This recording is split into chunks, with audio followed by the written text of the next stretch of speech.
नमस्कार। भारत के प्रत्येक गांव में पर्यावरण पंचायत की नितांत आवश्यकता आखिर क्यों?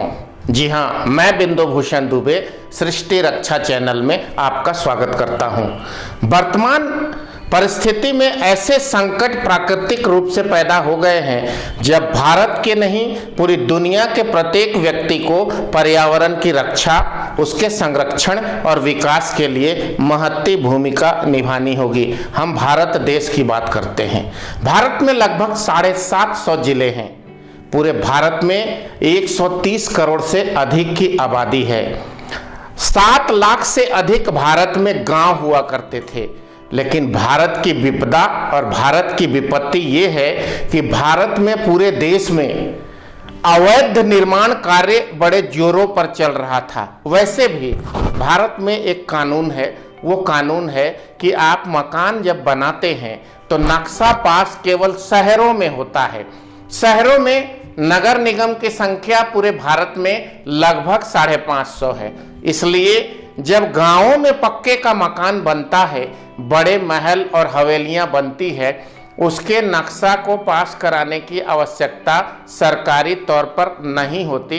केवल ग्राम पंचायत से लोग उससे ग्राम पंचायत के प्रधान से, मुखिया या सरपंच से एक आदेश लेने की का प्रावधान है। लेकिन लोग उसको भी दरकिनार कर स्वयं अपनी इच्छा से गांव में मकान बनाते हैं।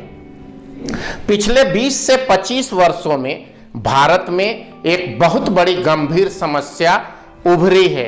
गांव छोटे होते चले गए हैं और शहर बड़े होते चले गए हैं। 7.5 लाख गांव थे, घटते घटते घटते घटते अब गांव 5 लाख के आसपास पहुंच गए हैं। और अर्ध विकसित शहरों के निकट के जितने गांव थे वो अर्ध विकसित शहर के रूप में मनमाने ढंग से कहीं पक्के का मकान है, कहीं 1 रूम की झोपड़ी है, कहीं 8 फुट की संकरी गली में 5 मंजिला इमारत है।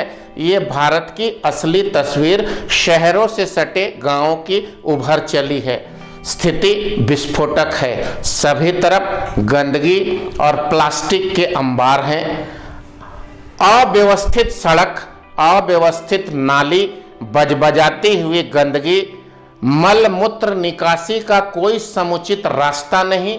लगातार निर्माण की वजह से कटते हुए पेड़ों की संख्या, गांवों में भी प्रदूषण पराकाष्ठा पर है। आज आवश्यकता इस बात की है कि प्रत्येक पंचायत स्तर पर गांव को सुंदर बनाने के लिए, गांव को पूरी तरीके से पर्यावरण से युक्त करने के लिए, पर्यावरण के संरक्षण और विकास के लिए नदी, तालाब, झरने, कुएं और जलाशय के संरक्षण के लिए प्रत्येक गांव में पंचायत लगाने की आवश्यकता, पर्यावरण पंचायत लगाने की नितांत आवश्यकता है।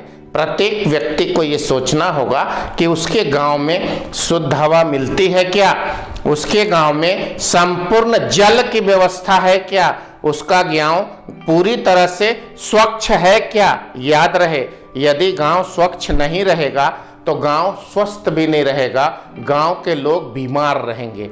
वहाँ के पशु पक्षियों का वातावरण कैसा है? भारत की स्थिति इतनी खराब है इंटरनेट की वजह से और गांवों में खेतों में रासायनिक खाद डालने की वजह से 70 से 80% चिड़ियों की मौत हो गई है। इंटरनेट के कारण चिड़ियों को हृदयघात, हार्ट अटैक होता है और इंटरनेट के जाल से गुजरते हुए चिड़िया दम घुट के मर जाती है। उस वहीं पर चिड़िया खेतों में जाती है, दाना चुगती है। खेतों के दानों में बड़ी भारी मात्रा में पेस्टिसाइड, रासायनिक केमिकल खाद का इस्तेमाल होता है। परिणाम स्वरूप चिड़िया दाना चुगने के बाद उसके विषैले तत्व को बर्दाश्त नहीं कर पाती है और दाना खाकर मर जाती है। प्रत्येक व्यक्ति को आत्मचिंतन, आत्ममंथन करना होगा। प्रत्येक व्यक्ति यदि अपने गांव की जिम्मेवारी लेता है कि हम अपने गांव में पर्यावरण की अलख जगाएंगे तो निश्चित तौर पर जनमानस के सोच में बदलाव आएगा और परिवर्तन को सर्वाधिक महत्वपूर्ण मानते हुए लोग इस पर आगे बढ़ेंगे। यदि हम सचेत न हुए तो आने वाले 10 वर्षों में पर्यावरण की विकराल समस्या और उभरेगी।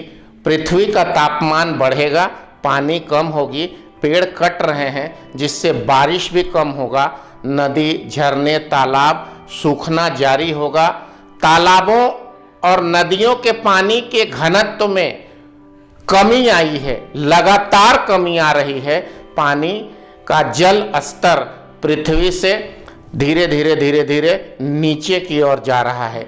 बहुत बड़ी समस्या है। आप सबसे आग्रह है कि आप अपने ग्रामीण स्तर पर, ग्राम पंचायत स्तर पर पर्यावरण पंचायत का आयोजन करें, एक कार्यक्रम बनाएं और उस कार्यक्रम का क्रियान्वयन करें, जिससे आपके गांव में पर्यावरण की समस्या हल हो सके। ज़्यादा से ज़्यादा पेड़ लगाएं, जलाशयों में कोई गंदगी न डालें, उसका ध्यान रखें। गांव में जो बारिश का पानी आता है उसे चेक डैम बनाकर उसे गांव में ही रोकने की व्यवस्था करें। यदि आपका पक्के का मकान है, आपके छत में जो बारिश गिरती है उसे सोख्ता बनाकर, वाटर हार्वेस्टिंग बनाकर घर के नीचे ही जमा करने की व्यवस्था करें। यदि हम इस दिशा में संपूर्ण रूप से गंभीर न हुए तो परिणाम हमें और हमारी आने वाली पीढ़ी को भुगतना पड़ेगा। बिंदु भूषण दुबे सृष्टि रक्षा चैनल की ओर से आपसे प्रार्थना करता है, पर्यावरण के लिए जागिए, उठिए, आगे बढ़िए, प्रयास करिए, अन्यथा गंभीर परिणाम भविष्य में दिख रहे हैं। जय हिंद, जय भारत।